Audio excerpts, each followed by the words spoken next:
All kids love a good book, especially a book written by Mike Thaler, author of the Black Lagoon series. So come with us into the Black Lagoon, because education today starts now.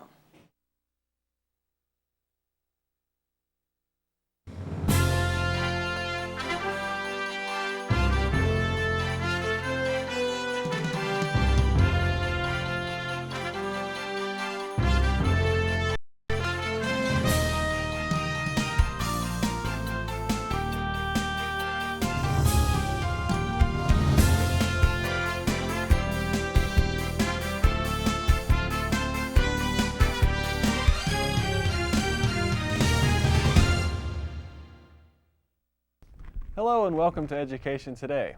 I'm John Zish with the Armstrong School District. We're very excited today because a nationally known children's author recently gave a presentation to students and parents at Ford City Junior Senior High School. His name is Mike Thaler. Who is Mike Thaler? If you're an elementary student, you may already know.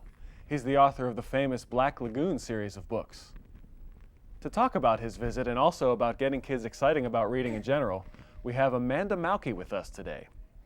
On behalf of the administration and school board, Amanda, thank you for being with us. Thank you, John.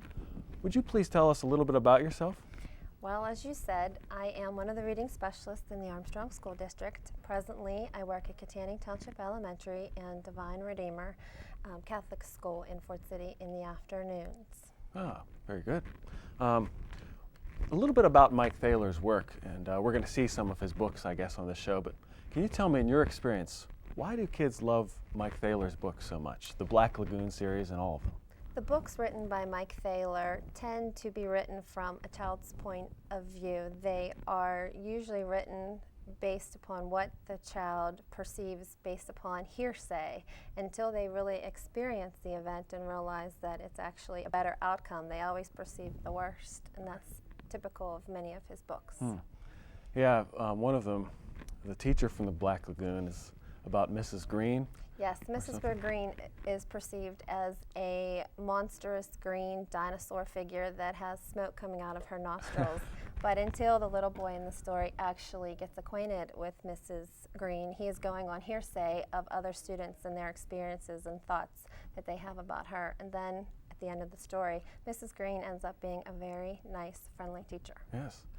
In all of these books, we see how the student is like making these teachers out to be monsters, or gym teachers, principals, librarians, and some parents might actually look at the pictures and be a little shocked at the way the kids are imagining these. But how do kids react to these, pictures? Mike Thaler chose Jared Lee to do the illustrations for his books, and a lot of times the illustrations in an adult's view are graphic, but until you read the book in its entirety and see how the story starts and the wonderful ending, you might perceive these books as being something that isn't acceptable for younger children, but actually they are very enticing to the children and they like to read them. So the kids don't see it as graphic? No, not at all. How do they see it usually? Colorful, animated pictures similar to what they see on TV. Oh, well, that's a good point. Well, now let's take a look at the presentation that Mike Thaler gave. Dawn, please roll that tape.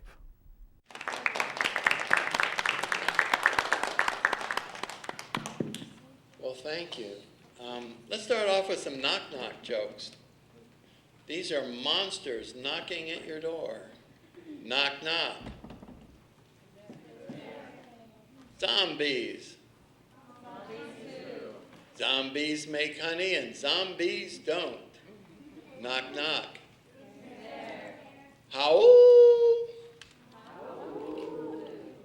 will I get in if you don't open the door? Knock, knock. Mummified. My mummified me a hamburger for lunch today. Knock, knock. Weirdo. Where do you get all these bad jokes from? Let's read a story now. This was the first book in the series, The Black Lagoon. This is the teacher from The Black Lagoon, and the title came from the movie The Creature from The Black Lagoon. I just changed creature to teacher. It's the first day of school. I wonder who my teacher is. I hear Mr. Smith has dandruff and warts, and Mrs. Jones has a whip and a wig. But Mrs. Green is supposed to be a real monster. Oh my, I have her. Mrs. Green, room 109. What a bummer. I sit at a desk, I fold my hands, I close my eyes. I'm too young to die. Suddenly a shadow covers the door. It opens. In slithers Mrs. Green. She's really green. She has a tail. She scratches her name on the blackboard with her claws. Freddie Jones throws a spitball. She curls her lip and breathes fire at him.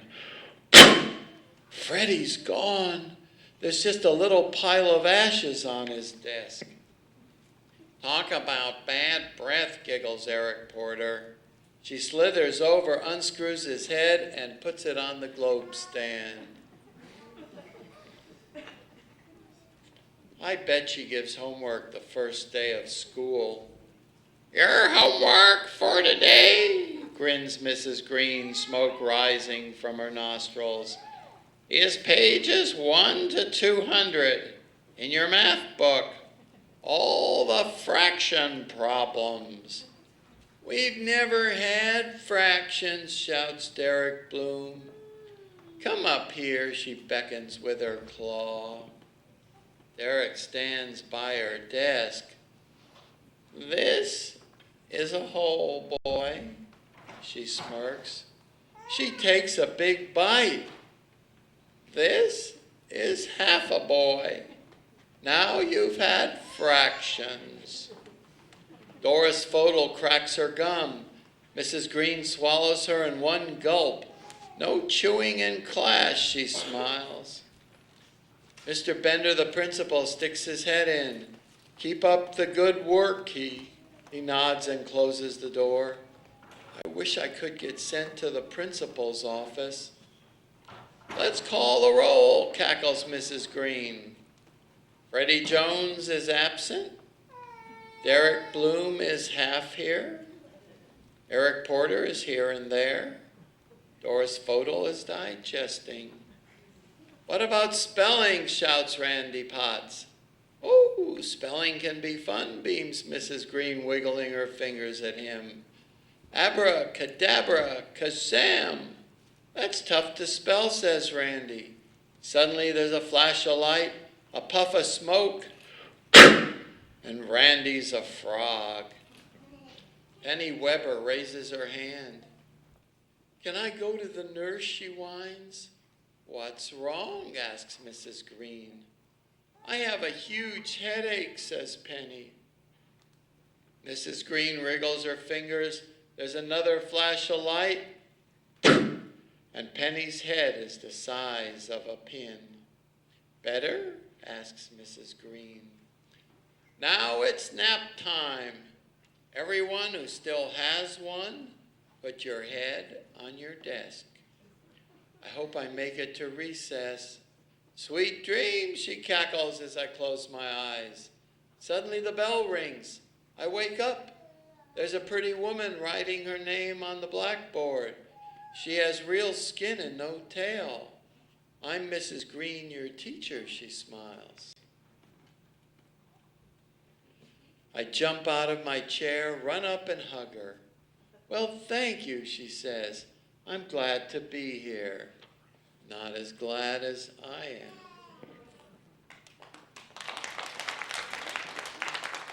Any adults like to draw? Come on. Turned in by your kid.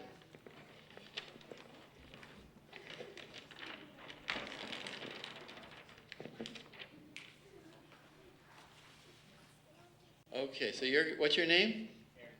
Aaron, and you're going to do a drawing of me, right? Okay, you want me to stand here and look out there?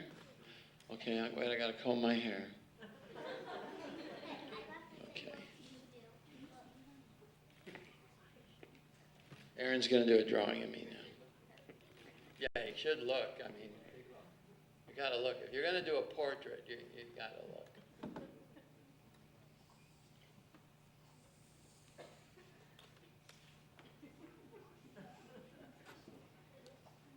I know he's going to make me good looking like I am.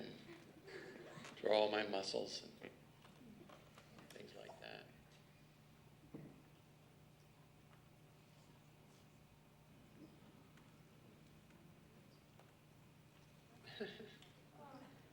Perfect here.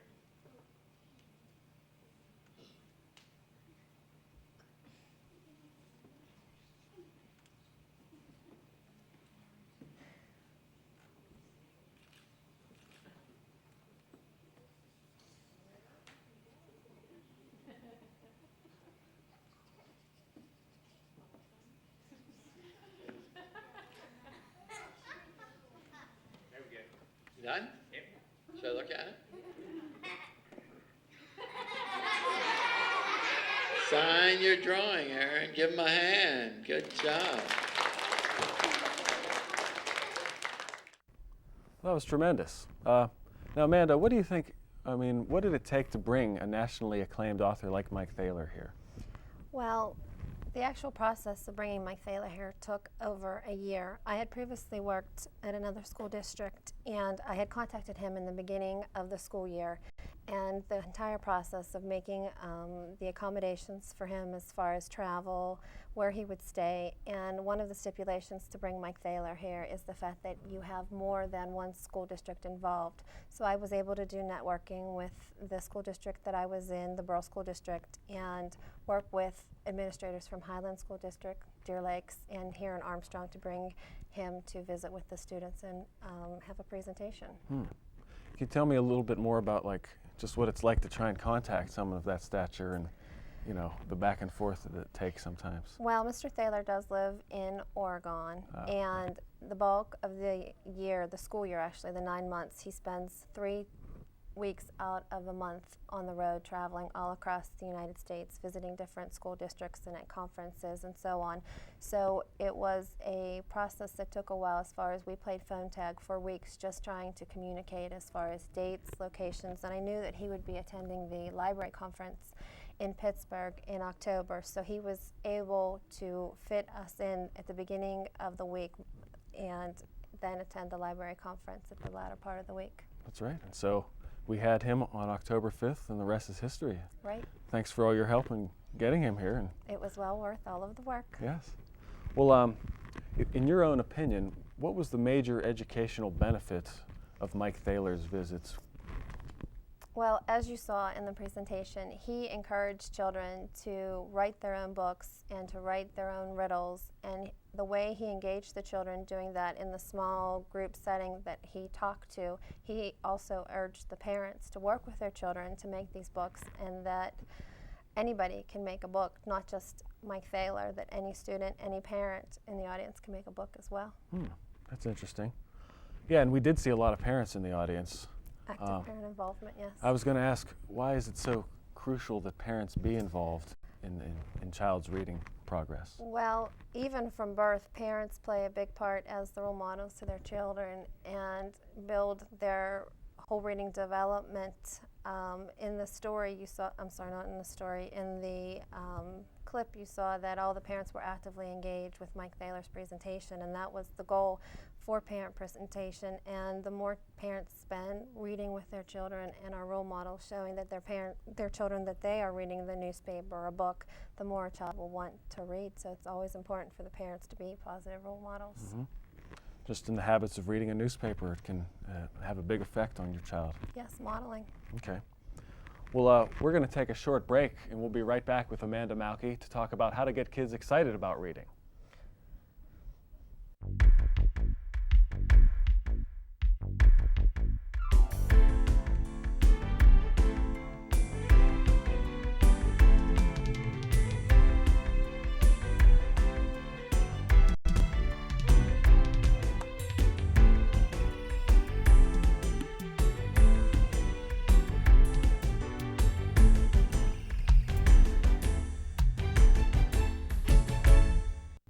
And we're back with Armstrong School District's Education Today. Before the break, we were going to take a look at how to get kids excited about reading. Amanda, I was wondering if you could please share with me in your experience, what has worked to get young children excited about reading books?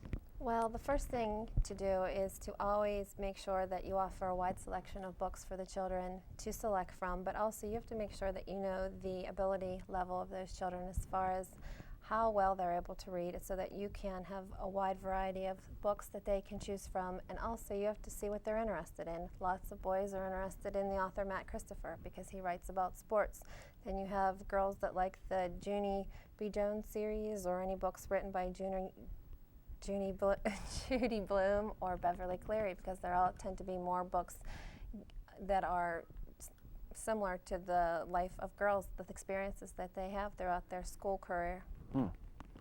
Would you mind mentioning a couple others that the kids that you teach are interested in now? Well, the younger children are interested in the Horrible Harry series, Cam Jansen, any of the older children, the Harry Potter books, the Spiderwick series, the series of An Unfortunate Events, Artemis Fowl, all series books. Amber Brown also seems to be popular, as well as Judy Moody. There's a wonderful series out there for every grade level. Now you mentioned ability level, and it's important to know where the kid is.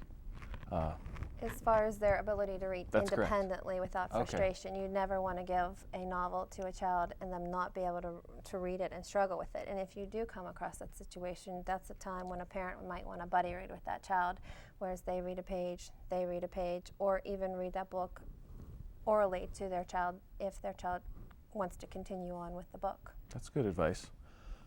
Looking back over your career, can you think of any students who have perhaps maybe struggled at the beginning and through perhaps some parent involvement or other intervention have kind of the light bulbs gone off and they've become active readers?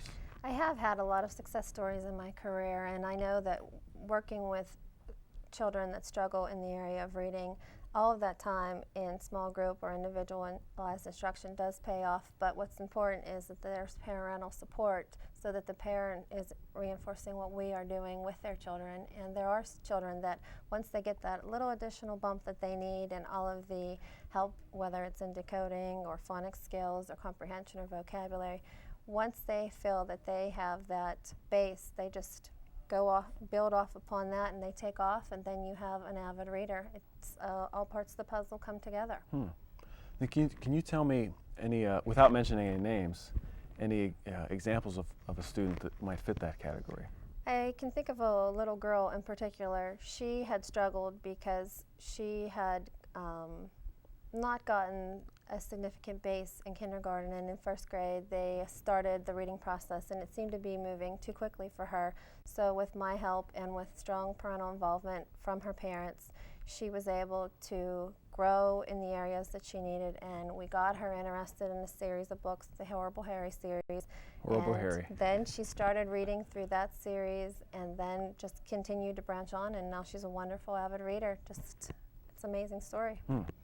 Since you mentioned Horrible Harry, maybe we could tell our viewers a little bit about what the premise of the Horrible Harry books are and why kids like this. Horrible Harry series, it talks about the trials and tribulations of a little boy named Harry and all the mischief that he can get into and how he solves the problems that he faces in the stories. Pretty much your typical first grade series and telling the truth about a little first grade boy and all the things you get into. He's not really horrible, I take it. No. Well, we just finished Mike Thaler's visits and the success that was. Are there any other reading programs on the horizon where students and parents can get involved? I'm currently working with several other the reading specialists in the district, trying to orchestrate some evening events that would be occurring throughout the rest of the year in the evenings that are open to all of the elementary students in all of the buildings. We're right now looking at one called Camp Clifford, which would be offered to the children in kindergarten, first and second grade in all of the elementary buildings, that they would be engaging in activities based upon the Norman Bidwell series of Clifford. And also we're looking at another evening event called Snacks with Math Facts, where all of the children are actively engaged doing math activities with snacks, of course. They'll be using Hershey bars for fractions, Cheerios, M&Ms for graphing, but there's all children's literature books that coincide with all of those math activities. And one other that we're presently working on is Marching Across the ABCs with You and Me, and we take 26 children's literature books one that correlates with each of the letters of the alphabet, and we have not only reading activities but math and science and craft activities based upon each of those children's literature books. And all of these programs are going to be programs that the children come with their parents, and that the parents are actively engaging in the actual process with the children. The children aren't just doing the activities by themselves. It's the parents reading with the children and then going on to do the activities related with each of the books. Those sound wonderful. And are they all Title I programs? Well, they are being put together by the Title I reading specialists, but we are not limiting it just to the Title I students, because no matter if you're a child that struggles in reading or a child that is an avid reader, anybody can benefit from these reading activities that we will be doing with the children. So Camp Clifford, Yes. marching with the ABCs? Is that what it was? Marching around the ABCs. Marching around the with you. ABCs. And what was the other one? Snacks with Math Facts. Snacks with Math Facts. We don't have any details about when these will be yet. No, But not yet. you'll let parents know, I guess, through... We will be letting parents know via a flyer that will be sent home with each of the elementary students in all of the buildings. And for those schools that do have building newsletters, there will be a copy in those newsletters as well. But these are all works in process, and we're trying to find locations in the district that can accommodate all of the elementary children. Where in the instance of Mike Thaler, we had to go to the Fort City Junior Senior High School central location for all the 8 elementary buildings. Very good. And of course, district-wide events are publicized on the Armstrong School District website under the Armstrong School District news portion. So you can also check that out when details become available. Well, do you have any other topics to discuss today about Mike Thaler? Any other thoughts about getting kids excited about reading, advice in general? Well, I just think that even with the encouragement of parents and teachers as well, we have to be positive role models if we want children to become interested in reading, and we have to provide them with materials so that they can be engaged in the reading process. But as far as Mike Thaler, I'm not sure when we'll have another author. That was a big orchestrated event. We'll have to see what next year brings, but right now we have a few other events that we're working on. So. Well, congratulations to you for bringing him in your first year at Armstrong School District. Can you believe that? And thanks for all that you do for the district, and thanks for being on the show today, Amanda. Thank you. I really appreciate it. And I'd also like to thank the students of Barb Keller's television production class, who were the crew for this show, and also the district staff who gave expert advice for the show, including Federal Programs Director Dr. Bev Long. Please join us again next week for another look at the Armstrong School District. You won't want to miss it. It's a look at what it's like to be a senior these days. For more information about what's going on in the district, please visit our website. Thanks and have a great week.